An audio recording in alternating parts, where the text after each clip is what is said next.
Yo! Parang gago. Gusto lang ako sabihin kanina, ano ba yun? Huwag mong ipag...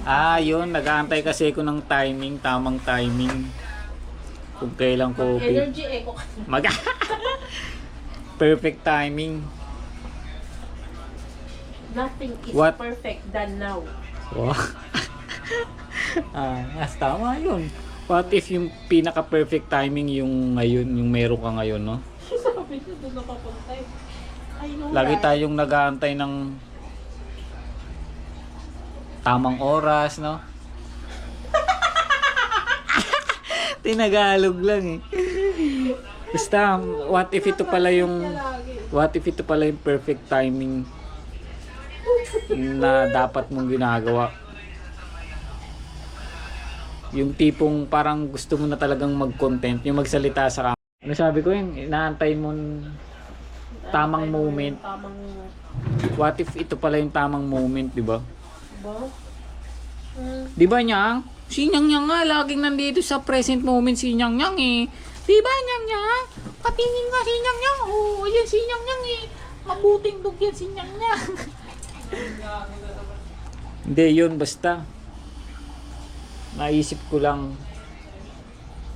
na minsan inaantay natin yung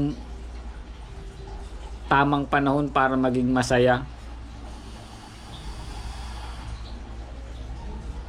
Malay mo, wala ka lang kasi sa present moment. Malay mo, wala ka lang talaga sa present moment kaya ka malungkot ngayon. O kaya hindi mo namamalayan, nakukumpara mo lang yung sarili mo sa iba. Yun na nga. Ito yung pagkain ko namin ngayon. Ano, okay ka pa? Sisig. Yung sisig, yung sarap. Magkakanin tayo ngayong carbs. Ito, adobo. Ano yung galing pa namin? Tapos meron tayo dito tinapay. Yun, putok oh. Putok ko. Sarap niyan. Mamaya kainin natin ito. Ikaw, ano masasabi mo sa present moment? Yeah. Got it. Parang mga lasing ang puta. Hindi basta, ayun. Nakanin ka ba? Oo, magkakanin ako. Yung ganda ng sinasabi ko eh. Ang puta mo kasi. Gusto mo kumain, baby? Gutom na, baby. Pinakain mo na sila, Kleng? Ay, kawawa naman. Umaga pa huling kumain. Ayun pala. Kawawa na. May sisig ulit, kanin, gatas, milk.